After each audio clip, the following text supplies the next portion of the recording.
আমি কাউকে দোষ দিব না। আমাকে যদি কেউ ক্ষতি করে সুখে থাকে সে সুখে থাকুক, আর আমাকে যদি কষ্ট দিয়ে সে ভালো থাকে ভালো থাকুক, আমি এটাই চাই। আর একটা কথা বলতে চাই, যেটা হচ্ছে যে মামলার বিষয়ে, যে এখানে কিছু ভুল আছে যেগুলো হচ্ছে একটু আমাকে কষ্ট দেওয়ার জন্য বা আমাকে খারাপ রাখার জন্য ওরা বানোয়ারভাবে বানাইছে, এটা আপনারাই জানেন, আমি এটা বলতে চাই না। সো আমি কাউকে কখনো কোনো প্রলোভন দেখাই নাই, আর আমি কাউকে কখনো প্রলোভন দেখাবো না ইনশাল্লাহ। যা হয়েছে আমার নসিবে ছিল।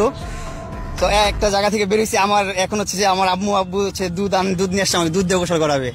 আমি হচ্ছে দুধ দিয়ে গোসল করে আমি আমার নতুন জীবন শুরু করতে চাই, নতুনভাবে আমি নিজেকে গড়তে চাই। আমি আপনাদের দোয়া চাই, আপনাদের কাছ থেকে দোয়া ছাড়া আমার কিছু চাওয়ার নাই। আমি আপনাদের কাছে ধন সম্পদ কিছু চাই না, শুধু দোয়াই চাই। আর আমার বাবা মার দোয়া তো আমার সাথে আছেই, আপনারা আমার দোয়া করবেন। আর এইবারের ঈদটা আমার জীবনের স্পেশাল ঈদ ছিল, কারণ এখন আমার বয়স 20 হলো। আমি 2004। তো যাই হোক, এই প্রথম ঈদ যেটা আমি জেলখানায় কাটালাম, আর এত স্পেশাল ছিল যেটা আমি বলে প্রকাশ করতে পারবো না। জেলা সাহেব, তারপর সুপার সাহেব যারা ছিলেন অফিসাররা, তারা খুবই আন্তরিক মানুষ। অ্যান্ড যারা ওইখানে আইনগত মানুষ, সবাই খুবই আন্তরিক মানুষ, খুবই সাপোর্ট করছে আমাকে, খুবই উৎসাহিত করছে আমাকে। অ্যান্ড ওইখানে মনোচর্চার অনেক ভাইরা ছিল, রকি ভাই ছিল, ওনারা আমাকে খুব সাপোর্ট করছে।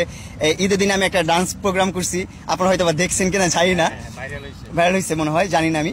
সো ওইখানে আমি আমার অনেক ফ্যান ফলোয়ার, অনেক ভক্তবৃন্দ ছিল। আমি যখন প্রথম দিন জেলখানায় এন্ট্রি নিছি, নেওয়ার পর অনেক ভক্তবৃন্দ ভরে গেছে, অনেক মানুষ, সব মানে আমার কারাগারের সামনে মানুষ ভরে গেছে। সবাই এত জ্যাম কেন, এত মানুষ কেন? সবাই যারা না চিনে, যারা অনেক দিন যাবত, দীর্ঘদিন যাবত কারাগারে আছে, জেল খাটতেছে, তারা তো আর বাইরের ভার্চুয়াল জগৎটা জানা। যেমন আমি 20 দিন যাবত কি হয়েছে ভার্চুয়াল জগতে, বাইরে কি হইতেছে এটা আমি বলতে পারি না। মানে 20 দিন আমি মায়ের গর্ভে ছিলাম, অন্ধ ছিলাম একদম, এক কথায়।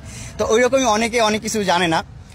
তো তারা দেখে বলতেছে মামুন কে, তাদের দেখে তারাও আমার ভক্ত হয়ে গেছে, তারাও আমার ভালোবাসা শুরু করলো। প্রথম তো ভক্ত ছিল না। ঈদের দিন যখন পারফরমেন্স করলাম, ডান্স করলাম, আমার প্রতিভাটা আমি তুলে ধরলাম যে আমি কিছু পারি, দেখাইলাম, তখন যারা আমাকে না চিনতো, শুধু নাম জানতো, তারাও এখন আমার ফ্যান ওইখানে।